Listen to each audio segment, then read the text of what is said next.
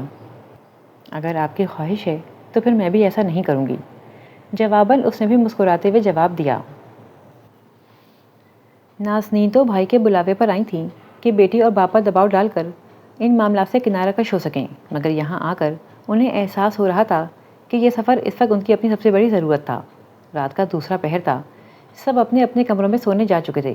نازنین ماں کے پاس بیٹھی تھیں، ملنے ملانے اور باتیں کرنے میں عشاء کی نماز کو کافی دیر ہو چکی تھی، سو ابا جان اس وقت نماز ادا کر رہے تھے۔ نازنین منتظر تھیں کہ کب وہ نماز پوری کر کے آئیں تو وہ ان سے بات کریں۔ نماز پڑھ کر دعا مانگنے کے بعد انہوں نے نازنین پر پھونک ماری اور ان کے ساتھ ہی ہیٹر کے قریب بیٹھ گئے۔ ہانیہ کا دھیان کیوں نہیں رکھتی تم؟ رکھتی تو ہوں، لگتا تو نہیں، بس ایک تو حالات ایسے ہو گئے تھے اور پھر وہ حساس بہت ہے، چھوٹی چھوٹی باتوں کو سر پر سوار کر لیتی ہے۔ نظر چرا کر انہوں نے سارا ملبہ اس کی حساسیت پر ڈال دیا، ورنہ وہ خود بھی کس قدر پریشان رہی تھیں۔ اگر ساتھ کے ساتھ منگنی برقرار رہتی تو وہ اب تک ہانیہ کے فر سے سبکدوش ہو چکی ہوتی۔ ہاں مجھے بتایا اس نے، پھر اب کیا سوچا ہے اس کے لیے؟ اللہ کے حکم کا انتظار ہے، جب حکم ہوا لمحہ بھر کی دیر نہیں کروں گی۔ ویسے تو تم لوگوں نے سارے معاملات بالا ہی بالا طے کر لیے تھے، پھر بھی اگر کسی قابل جانوں تو ایک رشتہ ہے میرے پاس۔ نازنین کو لگا شاید وہ ابو ذر کے لیے ہانیہ کا رشتہ مانگنے والے ہیں۔ ایک وقت تک ان کے دل میں بھی یہ خواہش رہی تھی، مگر جب بھائی بھاوج نے کوئی بات نہیں کی تو وہ خود کیا کہتیں؟ بھلا بیٹی کی ماں ہو کر خود کیسے سوال کر سکتی تھیں؟ لڑکے کے ماں باپ نہیں ہیں، بلکہ قریبی کوئی رشتہ موجود نہیں، اپنا ہوٹل ہے، شوقیہ کھانے وغیرہ پکاتا ہے وہاں، شریف پڑھا لکھا ہے اور سب سے بڑھ کر اپنی ہانیہ کو پسند بھی کرتا ہے۔ ٹھہر ٹھہر کر انہوں نے بات مکمل کی اور نازنین کا چہرہ دیکھا۔ میں کل بلوا لیتا ہوں، ایک بار دیکھ لینا۔ سچ کہوں تو مجھے میری سگی اولاد سے زیادہ عزیز ہے۔ کیا یہ وہی ہے جس کے نام آپ نے یہ گھر کیا ہے؟ ان کی والہانہ محبت کو دیکھتے ہوئے نازنین نے اندازہ لگایا۔ انہوں نے اس بات میں سر ہلا دیا۔ اگر آپ کو پسند ہے تو میرے دیکھ کر قبول کرنے یا ناپسند کرنے کا سوال ہی پیدا نہیں ہوتا۔ میں بس اس کے پاپا سے بات کر لوں اور پھر ہانیہ سے پوچھ لیں گے۔ ہانیہ سے تم مت پوچھنا، میں خود بات کروں گا۔ اپنے آنے کا مقصد فراموش کر کے نازنین وہاں سے اٹھی تھیں، گو کہ اگلے دن انہوں نے ابا جان سے بات بھی کی تھی، مگر انہوں نے قطعیت سے انہیں اس معاملے سے الگ رہنے کا کہا تھا۔ اگلی شام وہ ہانیہ کو لیے بغیر واپس چلی گئی تھیں۔ گھر کا ماحول ویسا ہی تھا، بڑے ابا اور بڑی امی کے علاوہ سب کے لیے وہ غیر موجود تھی۔ حیرت تو یہ تھی کہ اب اسے برا بھی نہیں لگ رہا تھا۔ وہ روز صبح ناشتے سے پہلے گھر سے نکل جاتی اور گھوم پھر کر اس وقت واپس آتی جب سب ناشتہ کر چکے ہوتے۔ البتہ بڑے ابا اور بڑی امی اب بھی اس کے آنے کا انتظار کرتے تھے۔ اب اس کے ایسے جانے پر بڑے ابا کچھ نہیں کہتے تھے، انہیں تو بس نازنین کے فون کا انتظار تھا۔ پھر ایک شام نازنین نے فون پر انہیں رضامندی دے دی۔ باپ کا ان کی زندگی کے لیے لیا گیا فیصلہ ایسا شاندار تھا کہ اب بھی دونوں میاں بیوی انہیں دعائیں دیتے تھے۔ ایسے میں اپنی لاڈلی نواسی کے لیے وہ کیسے کسی غلط شخص کا انتخاب کر سکتے تھے؟ یوں بھی دونوں نے ایک ایک بار اپنی مرضی کر دیکھی تھی۔ بڑے ابا بہت خوش تھے ہانیہ سے بات کرنے کے لیے۔ اگلی صبح وہ اس کے ساتھ نکلے تھے۔ ہانیہ نے ان کی خواہش اور ماں باپ کی رضامندی بالکل خاموشی سے سنی تھی اور پھر اطمینان سے انکار کر دیا۔ نہ میں نے ایسا پہلے کبھی سوچا تھا اور نہ اب سوچوں گی، نہ ہی میں یہ چاہتی ہوں کہ مجھ پر الزام تراشی کرنے والے خود کو حق پر سمجھیں، اس لیے اس معاملے کو یہیں پر ختم کر دیں۔ بڑے ابا نے غور سے اس کا چہرہ دیکھا۔ وہ جھوٹ نہیں کہہ رہی تھی، اس کے باوجود وہ اپنی خواہش سے دلبردار نہیں ہوئے تھے۔ وہ اسے منا سکتے تھے، وہ کوشش کر سکتے تھے اگر وہ وہاں رکتی۔ یہ پہلی بار تھا جب اس نے خود سے گھر واپس جانے کی خواہش کا اظہار کیا تھا۔ کچھ دن اور رک جاتیں۔ بڑے ابا کا ناراض لہجہ گویا شکوہ تھا۔ میں نہیں چاہتی میرا اس سے سامنا ہو، پھر یہاں سب کے رویے سہنے کی ہمت نہیں مجھ میں۔ داؤد بھائی سے کہہ دیں وقت نکال کر مجھے یہاں سے لے جائیں۔ وہ واپسی کے راستے پر قدم رکھ چکی تھی اور وہ بیچارگی سے اسے دیکھتے رہنے کے علاوہ کچھ نہیں کر سکتے تھے۔ ہانیہ فون کر کے داؤد کو لینے آنے کا کہہ چکی تھی۔ داؤد نے ایک دو دن میں آنے کا کہا تھا۔ اس سے پہلے کہ داؤد اسے لینے آتا، ساجد ماموں اپنی بیوی اور بچوں کے ساتھ گھر چھوڑ گئے تھے۔ جاتے ہوئے انہوں نے یہ بتانا گوارا نہیں کیا کہ وہ کہاں جا رہے ہیں۔ ایک بار پھر پورا گھر خاموشی کی لپیٹ میں آ گیا تھا۔ ہانیہ کو یقین تھا بڑے ابا اور بڑی امی اس طرح ماموں کے چلے جانے سے بہت زیادہ افسردہ ہوئے ہوں گے، مگر انہوں نے کسی بھی طرح اس افسردگی کا اظہار نہیں کیا تھا۔ اب ہانیہ کا دل چاہ رہا تھا کہ داؤد اسے لینے نہ آئے۔ اپنی جلد بازی پر اسے افسوس بھی ہوا تھا۔ سلمان ہی تھا، بھلا وہ کون سا اسے کھا سکتا تھا کہ وہ یوں خوفزدہ ہو کر بھاگنے لگی تھی۔ خیر اب کیا ہو سکتا تھا؟ آج پہلی بار وہ ناشتہ بنانے کی نیت سے باورچی خانے میں داخل ہوئی تھی۔ گل مینا نے پراٹھے ڈالے اور وہ انڈے فرائی کرنے کی کوشش کرتی رہی۔ ایک انڈا پین سے چپک گیا، ابھی تیل ٹھنڈا تھا۔ دوسرا انڈا پہلے والے چپکے ہوئے انڈے سے لگ کر جل گیا۔ یہ کام میرے بس کا نہیں، گل مینا سے کہہ کر وہ باورچی خانے سے نکل آئی۔ ناشتہ کرنے کے بعد وہ اپنا کمرہ سمیٹنے کے لیے اوپر چلی گئی۔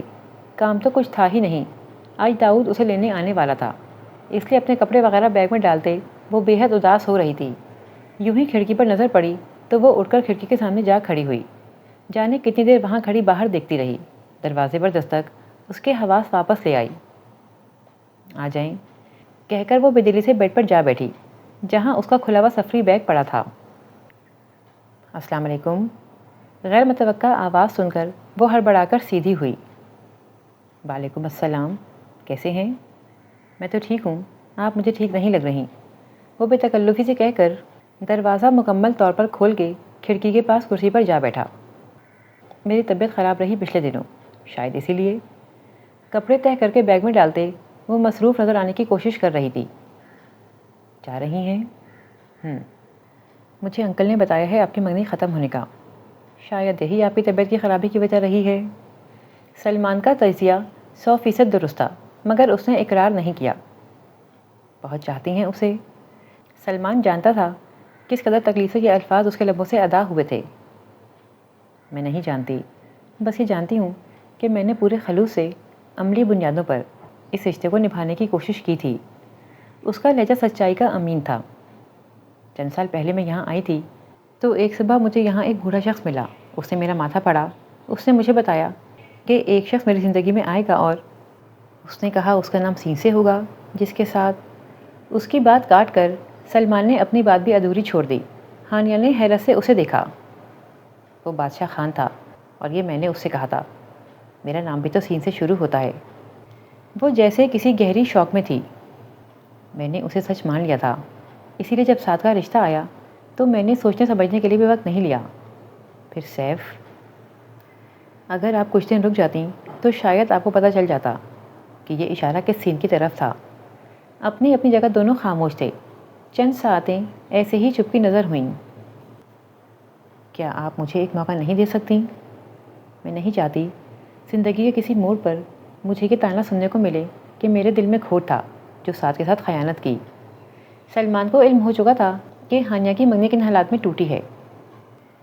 میں آپ کی محبت میں ویسے ہی مبتلا ہوں جیسے آپ وادی کی محبت میں مبتلا ہیں۔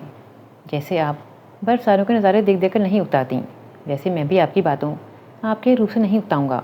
میں نے اتنے سال یک طرفہ محبت میں گزارے ہیں، آنے والی زندگی بھی گزار لوں گا، مگر یہ بات دعوے سے کہہ سکتا ہوں کہ میری طرح آپ کو کوئی نہیں چاہے گا۔ ہمارے درمیان کچھ بھی شرمناک نہیں، یہ ہم دونوں کے علاوہ صرف ہمارا خدا جانتا ہے۔ کل کو اگر یہ بات کسی اور پر کھلی تو کس کس کو صفائیاں دیتی پھریں گی۔ ایک منگنی ٹوٹنے پر آپ اتنا بے حال ہیں تو کل کو خدا نہ خواستہ اس سے مضبوط رشتہ ڈگمگایا تو کیا کریں گی؟ اور آخری بات، خزاؤں کے خوف سے آنگن میں بیلیں لگانا نہیں چھوڑنا چاہیے۔ اپنی بات مکمل کر کے اسے سوچ میں ڈوبا چھوڑ کر وہ باہر نکل گیا۔ اپنی پیکنگ مکمل کرنے کے بعد وہ نیچے چلی گئی۔ دوپہر کا کھانا سلمان اور گل مینا نے بنایا تھا۔ کھانا بالکل خاموشی سے کھایا گیا۔ کھانے کے بعد وہ بے وجہ ادھر ادھر کی باتیں کر رہی تھی، لیکن ماحول پر چھایا جمود بدستور قائم تھا۔ داؤد بھی دوپہر میں آ گیا تھا۔ بڑے ابا اسے نظر انداز کیے خبروں میں گھسے بیٹھے تھے۔ بڑی امی داؤد کے لیے کھانا لگوا رہی تھیں اور سلمان اپنے گھر جا چکا تھا۔ وہ مطمئن تھی، پرسکون چہرہ کافی حد تک تر و تازہ لگ رہا تھا۔ کاش میں تمہیں بتا سکتا، سمجھا سکتا، لیکن کوئی بات نہیں، تمہاری اپنی مرضی ہے۔ ہم پہلے بھی دعائیں دیتے تھے، اب بھی دعا ہی دیں گے۔ واپسی کے لیے نکلتے بڑے ابا نے سر پر پیار کرتے ہوئے کہا تھا تو ہانیہ نے انہیں بہت تھکا ہوا محسوس کیا۔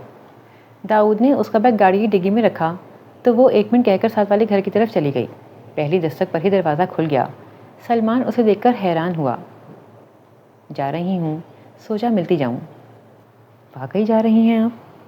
اسے توقع نہیں تھی کہ وہ اتنی کٹھور ہوگی۔ اس کا اظہار محبت ہی بے مول کر دیا تھا اس نے۔ جاؤں گی نہیں تو آپ لینے کیسے آئیں گے؟ سر جھکا کر اس نے آہستگی سے کہا۔ سلمان کو ایک لمحہ لگا تھا سمجھنے میں، خوشی سے دل پسلیاں توڑ کر باہر آنے کو تھا۔ بڑے ابا اور بڑی امی اکیلی ہیں، میرے آنے تک ان کا خیال رکھے گا، اور اپنا بھی، کہہ کر وہ تیزی سے پلٹ گئی۔ میں اکیلا زیادہ دیر تک ذمہ داری نہیں نبھا سکتا، اس لیے جلد آؤں گا انشاءاللہ۔ اپنے پیچھے اس نے آواز سنی اور جا کر گاڑی میں بیٹھ گئی۔ برف ساروں نے اس شوخ رنگ تتلی کو ہمیشہ کے لیے روک لیا تھا۔ بھلا ایسی محبت کرنے والے کہاں ملتے ہیں؟ اور وہ بھی سیٹ سے ٹیک لگائے آنکھیں مونجے سوچ رہی تھی، بھلا ایسی محبت کرنے والے کہاں ملتے ہیں؟